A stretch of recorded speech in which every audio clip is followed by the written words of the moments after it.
One of those typical games for the Angels, do absolutely nothing against the opposing starter, but the second the bullpen comes in, so too does the chaos. The Angels steal a win in Seattle to start a new series. We'll break it down on the Locked On Angels Postcast right now.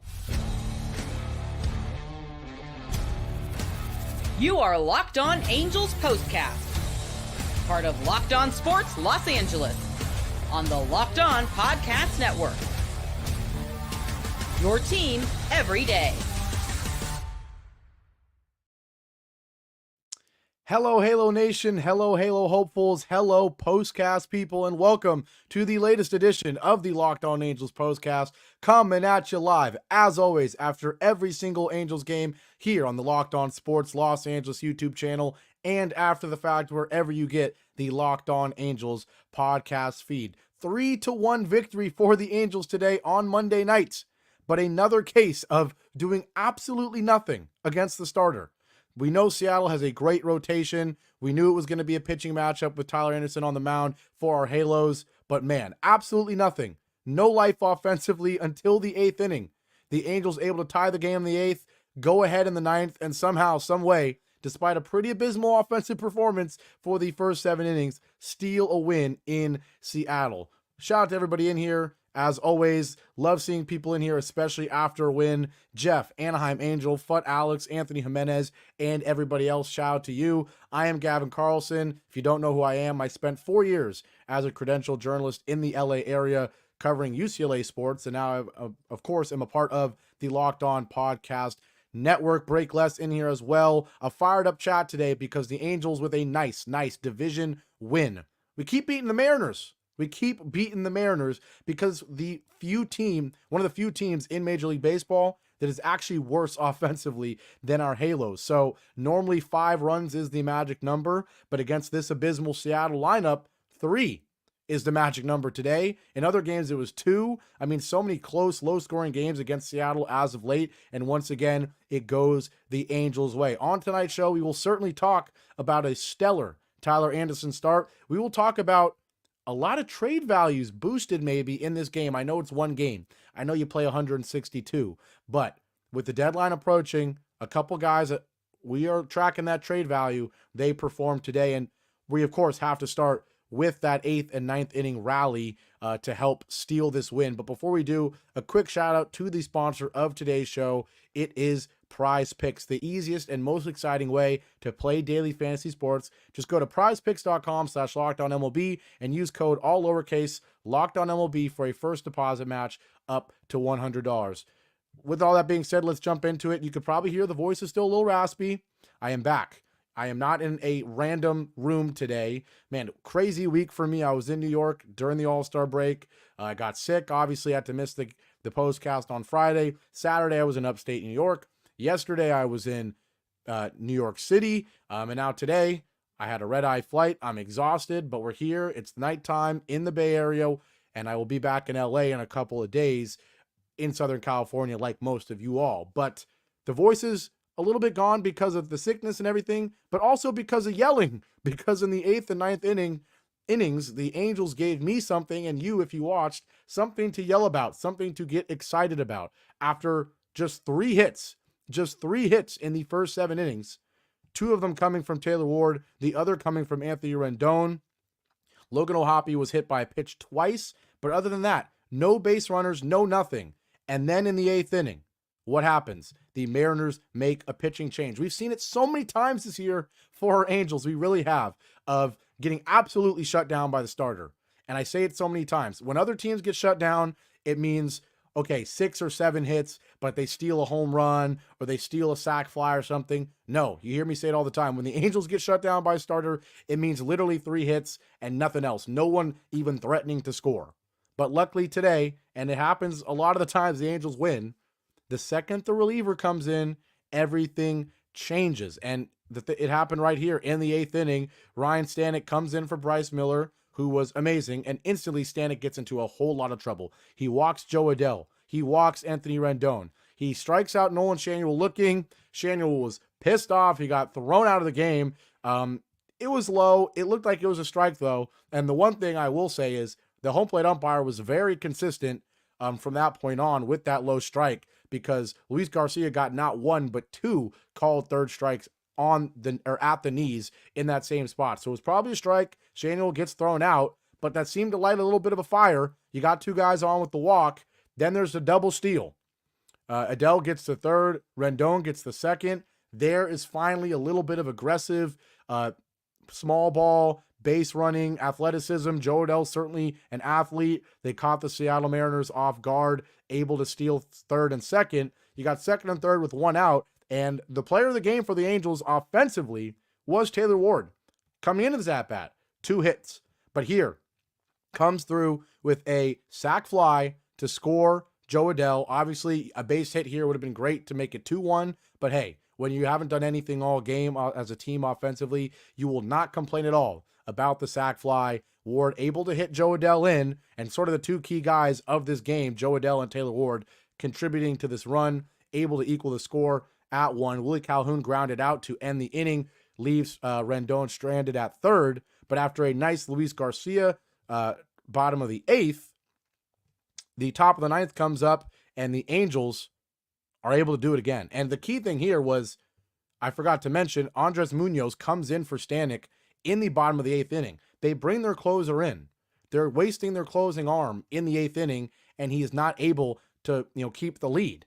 So once you do that, the Mariners got to pull him. They bring in Trent Thornton, and he struggles. He gets strikeout on Hoppy. He gets Moniak to ground out. But then, once again, back-to-back walks. Sometimes, if you can't hit, you just need an assist. And we got one here. Back-to-back walks. Jo Adell able to single. Scores 2 runs. And the Angels go up 3-1. Shout out to Jo Adell. Huge clutch hit. Puts the Angels up 3-1. He's been coming up clutch in key moments. He really has. So shout out to him. Man, I'm fighting my throat already. Still fighting the sickness. But Jo Adell comes through. 2-run hit. Technically only gets 1 RBI because there was a throwing error by Victor Robles, and Neto's able to rally or hustle and score on the throwing error to make it 3-1. And that's a huge cushion. 1 run for a save, there's a lot of pressure. 2 runs, not as much, and Estevez would come in and shut the door in the 9th. But shout out to Jo Adell coming up clutch, not only with the walk in the 8th, but with the big hit in the 9th. You love to see it. You love to see it. We know how bad he's been, but you will take anything from him, certainly. So we will certainly take that. Good job, Jo Adell. We're going to take our first break because I already need water. I was able to get through that rally. Still fighting the sickness, guys. We're almost there. We're almost there. But when we come back, we will talk about Tyler Anderson because he was great. I know it wasn't as long of an outing as maybe you were hoping for, but he was great. The bullpen was great, and a lot of trade values were boosted tonight in this win. We'll talk about it all after our first break here on the Locked On Angels Postcast. And don't worry, we will read those comments as well. We'll be right back. You hear me coughing in the background. We're fighting this illness still. Today's show is brought to you by, once again, Prize Picks, America's #1 daily fantasy sports app with over 5 million active members. It's the easiest and most exciting way to play daily fantasy sports because unlike other apps, it's just you against the numbers. All you do is pick more or less on 2 to 6 player stat projections and watch the winnings roll in. They have great promotions. Absolutely love Prize Picks for that. On Tuesdays, they lower select player stat projections to make it easier for your lineup to hit. And on Fridays, if you have a slip, if it doesn't hit, don't worry. You get your money back. It's basically a freebie entry on Friday. So Prize Picks, it's amazing. I love Prize Picks. I use it all the time. I am back in California where I can use Prize Picks. I'm so excited about that. So join me and the 5 million other active members on Prize Picks by downloading the Prize Picks app today, using the code LOCKEDONMLB for a first deposit match up to $100. Code LOCKEDONMLB on Prize Picks for a first deposit match up to $100. Prize Picks, pick more, pick less. It's that easy. And today's show is also brought to you by eBay Motors. Passion, drive, and patience. The formula for winning championships is also what keeps your ride or die alive. eBay Motors has everything you need to maintain your vehicle and level it up to peak performance. Superchargers, roof racks, exhaust kits, LED headlights, and more. Whether you're into speed, power, or style, eBay Motors has you covered. With over 122 million parts for your #1 ride or die, you'll always find exactly what you're looking for. And with eBay Guaranteed Fit, your part is guaranteed to fit your ride every time or your money back. Because with eBay Motors, you're burning rubber, not cash. With all the parts you need at the prices you want, it's easy to make your car the MVP and bring home huge wins. Keep your ride or die alive at ebaymotors.com. Eligible items only. Exclusions apply. eBay guaranteed fit. Only available to U.S. customers. Still fighting that cough, man. Still fighting it. But we got through the ad read. We are back here on the Locked On Angels Postcast. Coming at you live, as always, on the Locked On Sports Los Angeles YouTube channel. Back in California. Back where I belong. And back talking about Angels wins, baby. The Angels win it 3-1 in Seattle to open up the division series. An absolute brutal watch for the first 7 innings. Just 3 hits apiece, I think, for both the Angels and Mariners. Going into that 8th inning, Seattle did score a run off Tyler Anderson in the first inning, but other than that, he was great and the bullpen was perfect. We'll talk about Tyler Anderson because it was interesting. Tyler Anderson did not, was not the opening starter after the All-Star break. Would have been made sense to, have your best pitcher pitch the first game after the break. I guess they wanted to save him for Seattle, I guess. I don't know. And not pitch him against the A's. Who knows? But Anderson was good. 5 2/3, just 3 hits, 1 walk, 8 strikeouts, and just that 1 earned run in the first inning. If you did not watch, Tyler Anderson did not waste any time making it interesting and hard on himself. He hits J.P. Crawford in the first at-bat of the game on just the second pitch of his appearance in the bottom of the first. He hits J.P. Crawford. Crawford gets hurt. Victor Robles singles. Crawford gets to second. He's playing still at this point, but he is hurt. And so it's first and second with nobody out. Polanco flies out, but then a Kyle Rayleigh single scores J.P. Crawford, makes it 1-0. Fortunately for Tyler Anderson, he had the strikeout working tonight. 8 strikeouts, and he had the 2 biggest ones of the game, really, for him. Right after that RBI single, he strikes out Mitch Garver and Dylan Moore, both with a runner in scoring position, first and second with 1 out, and you get back-to-back strikeouts. So huge strikeouts there for Anderson. Once again, should he be traded? Absolutely. Will he be traded? I hope the answer is absolutely. And not only another solid start, where after that first inning, boy, did he lock in.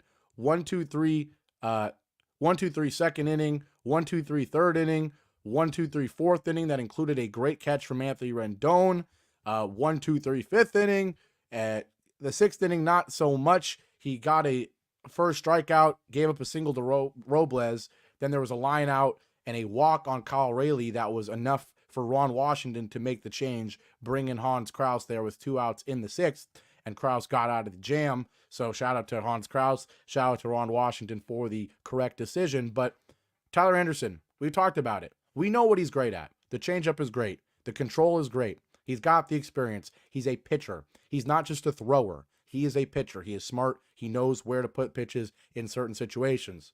But one thing that has not always been there, is sort of inconsistent, is the strikeout ability. He doesn't throw crazy hard. He doesn't have extremely nasty stuff, although that changeup is one of the best in baseball. But he's had a couple games where he's had 10 strikeouts, 9 strikeouts. Tonight, 8 strikeouts. And there is someone out there, more than one team, multiple teams out there, that they know Tyler Anderson can force a ground ball, force a double play, can force weak contact.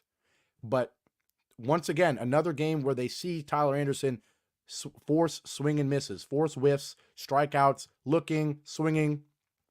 And certainly, in my opinion, I think in everybody's opinion, 5 2/3, just 1 earned run, and you have 8 strikeouts, just 3 hits, certainly boosts the trade value, which is exactly what you want to see with just over a week until the trade deadline. So I know the priority number 1 is the win. Absolutely. And Tyler Anderson's start was phenomenal and a huge reason why you got the win if you're the Angels. But just as important, if not more important, for the Angels in this current state of 2024, in this current state of still being 14 games under 500 after this win, the more important story, arguably, is that Tyler Anderson once again has another great start to boost that trade value right when you're about to trade him.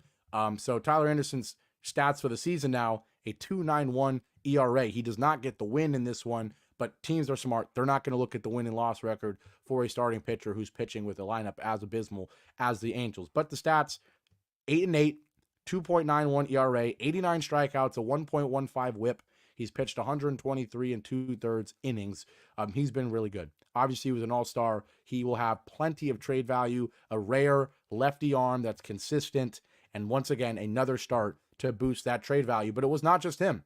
It was not just him, and not just him in terms of arms, because not only did Hans Kraus have a one at-bat strikeout performance, did his job. That ERA is still sub 2 at 1.88. But Hunter Strickland comes in the 7th. 2 strikeouts, no hits, ERA down to 3.3. Beautiful. Beautiful. Beautiful. Then Luis Garcia comes in, gives up a hit, okay, but then 2 strikeouts in the 8th inning, both looking, both at the knees, both probably strikes, both perfect pitches. The ERA is not great, 3.89. It's not terrible, though. And, excuse me, strikeout potential is there for Luis Garcia. We know that. He's able to show that with 2 strikeouts there. He's 5-1. He gets the win today. But most importantly, no runs for either Strickland or Luis Garcia and the strikeouts. But most important of all, Carlos Estevez in the 9th. Another 1, 2, 3, 9th inning. So perfect, so beautiful. Estevez picks up save number 19. He gets a strikeout. The ERA is sub 2.5 at 2.45. And other than Tyler Anderson, the number 1 trade chip for the Angels at the deadline, that certainly will be gone unless the Angels are crazy, which is certainly true, but hoping there's a little sanity in that front office. Estevez certainly should be traded, and a sub 2.5 ERA. He gets a strikeout just about every appearance. He's been pretty darn consistent, not getting a ton of save opportunities on a bad team, but when he needs to, he comes through, and he does once again today. So really an ideal game in so many regards. You get the win. You see the trade value guys, Tyler Anderson, Estevez, Luis Garcia, Hunter Strickland, and Taylor Ward, who we'll talk about in a second, all come through. And you still see the young guys, the futures of the franchise, have decent games. Jo Adell isn't really in that category. To me, it's that category is exclusively for Logan O'Hoppe, Nolan Shanuel, and Zach Neto in the lineup. And then I have Jose Soriano there. I think Ben Joyce is certainly there. And then kind of Adell, Moniak, Michael Stefanik are kind of in that B tier of the future of the franchise. Still young guys, but certainly not anything we're banking on hitting. But Jo Adell, nice to see him come through with that huge hit in the 9th. Just 1 for 3. He did have a walk, though. He does get the RBI. He does get the run. He's hitting 199. The OPS is still under 700. He's hitting 9th, though. And if he can get that to 210, 220, great. Neto did not get a hit. O'Hoppe did not get a hit, although he got hit by a pitch not once, but twice. And Shanuel did not get a hit. So, unfortunately, the young guys of the core young face of the franchise, future guys, did not have great games. But that's overshadowed by all the trade value guys coming through. Anderson, we said it a bunch of times. But you get the win, you get some trade values boosted, and absolutely successful Monday night in Seattle. When we come back, we're going to talk about KC24J, kind of read my mind. We're going to talk about Mike Trout and Rengifo coming back. I know the daily podcast guys will certainly talk about it, but I just want to give you my 2 cents on that, and we'll wrap this one up. A great win for the Angels, 3-1 on Monday night in Seattle, thanks to a Tyler Anderson gem, a perfect bullpen performance, and some late hitting from the Angels. We'll talk about Trout and Rengifo after our last break here on the Locked On Angels Postcast. Now, finally, today's show is brought to you by FanDuel. I love sports. I love them so much. I never want them to stop. But as the playoffs wind down, tournaments are ending, there's no Copa America, there's no Euros, there's no NBA, there's no NHL. Today I was watching the Team USA Summer Showcase basketball game. Man, they've been looking kind of shaky. Almost lost to South Sudan. They almost lost today to Germany. But the moral of the story is, yes, I'm out here watching exhibitions because the sports aren't sportsing like I want them to. There's fewer games. But luckily, FanDuel lets me keep the sports going whenever I want. All I have to do is open the app and dream up bets anytime I'm in the mood. I told the story on the postcast yesterday. I'll tell it one more time today in case anybody missed it. I was in New York. I went to the New York Liberty WNBA game on Tuesday. They had a promotion. New customers. If your first bet of $5 hits, you get $200 of free bonus bet money. I bet on the Liberty. They won The $5 bet went through. Then I went to the Yankee game on Friday, right before I got this illness, and I bet on the Yankees to win. I bet on Juan Soto to have a great game. Boy, did he do that. All with my free bonus bet money. So FanDuel, they have great promotions. The app works great. You can use the website as well. Obviously not available in every state, but if it's available in yours, you got to check it out. Or if it's not available in your state and you go on a trip like I did, make sure FanDuel is a part of your itinerary. So this summer, FanDuel is hooking up all customers with a booster or bonus daily. That's right. There's something for everyone every day, all summer long. Head over to FanDuel.com and start making the most out of your summer. FanDuel, official sports betting partner of Major League Baseball. Back here live on the Locked On Sports Los Angeles YouTube channel. This is the Locked On Angels Postcast. I am Gavin Carlson, and the Angels are victorious in this one, 3-1 against the Seattle Mariners. We talked about a great start from Tyler Anderson. We talked about the bullpen coming through. We kind of mentioned, but need to mention a little more, Taylor Ward was great. 2 for 3. We know he's been so bad as of late. A bottom 10 pitcher in all of, a bottom 10 hitter in all of baseball over the past couple months. They told you that on the Daily Show, the Frisch Bros, shout out to them. But he comes through today, 2 for 3. He had the RBI on the sac fly as well. So a good performance. The OPS still over 700. The average is still just 230, but it can improve in the next couple of days. That would be nice with the deadline approaching. But we already talked about a lot of trade deadline guys. 2 guys, one of which is certainly not in trade talks, that being Mike Trout. The other one, Luis Rengifo, though, interesting. But the moral of the story is both are on their way back. Mike Trout supposed to play on Thursday is the latest thing I have read. Luis Rengifo could be back as well. And an interesting report today from a Boston-based outlet is that the Boston Red Sox are targeting Luis Rengifo ahead of the deadline. Interesting.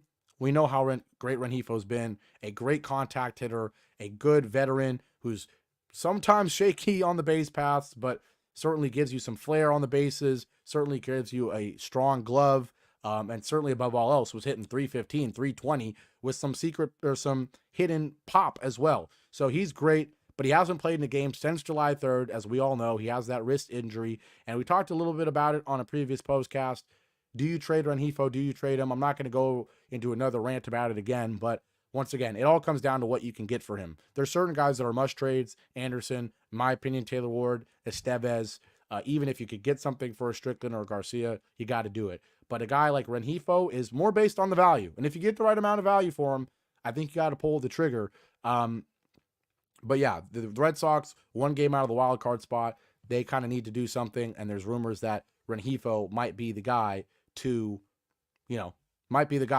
push the Red Sox over the edge and into the playoff spot, or into a playoff spot. But that was an interesting rumor, some news coming in there. But also Mike Trout, supposed to be back on Thursday. And I say above all else, I'm just excited because in the postcast era, I think we got we didn't get a Trout game actually, if I remember correctly. Yeah, we did not. There's not been a single postcast yet where Mike Trout has played. Of course, I think it was a week before the first postcast and Trout got hurt, and we haven't seen him since that injury in his knee. So excited for Trout to be back, excited to actually be able to talk about one of the greatest baseball players of all time. I know we haven't seen it in a while, but I'm excited. He had a rehab assignment in Salt Lake City. I think that was tonight. I don't know what happened. Maybe we can look into that later, talk about it on tomorrow's postcast, but really excited for Trout to come back on Thursday.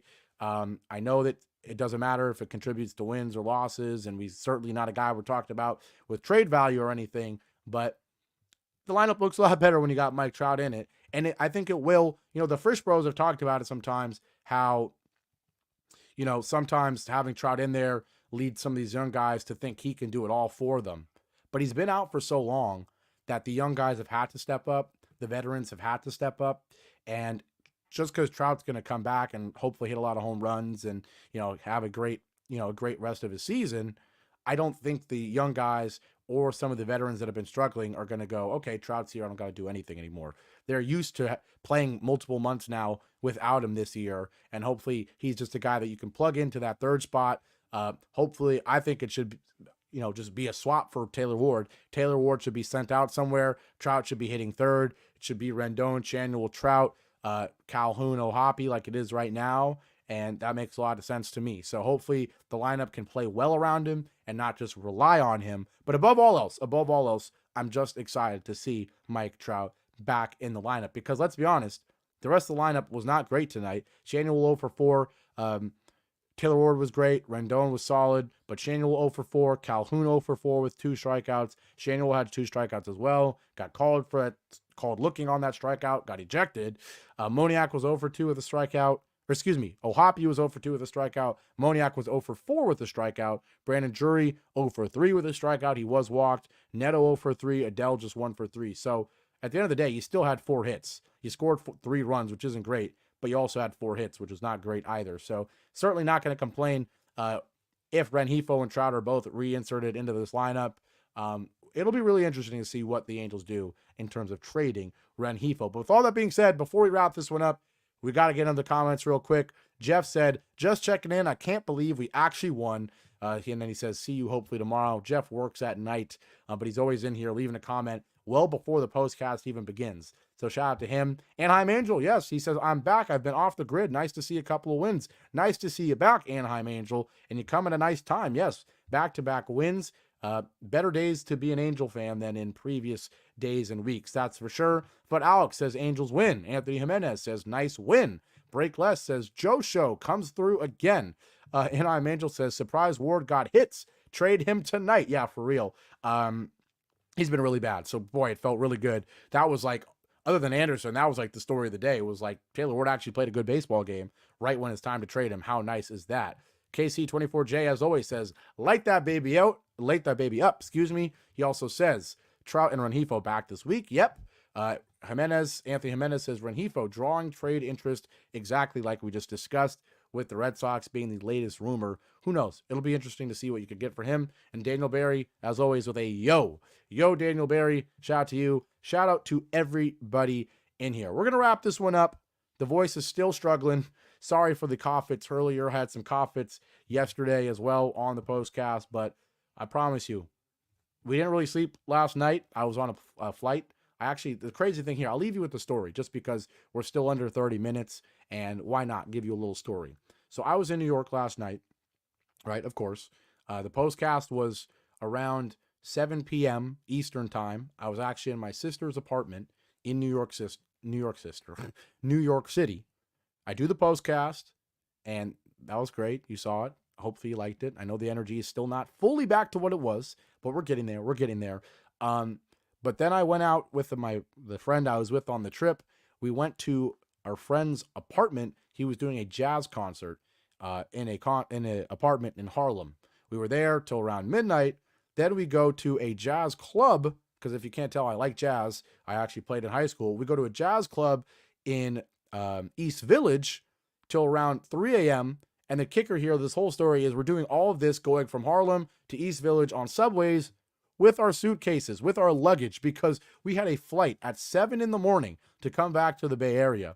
And we didn't actually have a place to stay on Sunday night, because the plan all along was just to stay up, stay out, do something with your luggage, and then get to the airport. We were going to get to the airport around 1 a.m. and just kind of sit there for 4 hours. But somehow I ended up at a jazz concert in an apartment and then in a jazz club, all with luggage. I'm not even kidding you. I'm sitting in a jazz club with luggage, only in New York, only as a 22-year-old. But just a funny story there. We ended up doing that till like 4 a.m., get to the airport at 5, get on our flight at 7. So moral of the story here is I did not sleep. I tried to sleep on the flight a little bit, not that great. So absolutely exhausted. The sickness, certainly that won't help the sickness, but hopefully a good night's sleep tonight will. Certainly it's easier to sleep after an Angels win. So hopefully we're going to sleep well. We're going to be back tomorrow with even more energy, and hopefully after another Angels win. So you get a little story there at the end of the postcast. I've been all over the place. I appreciate you guys for sticking with me,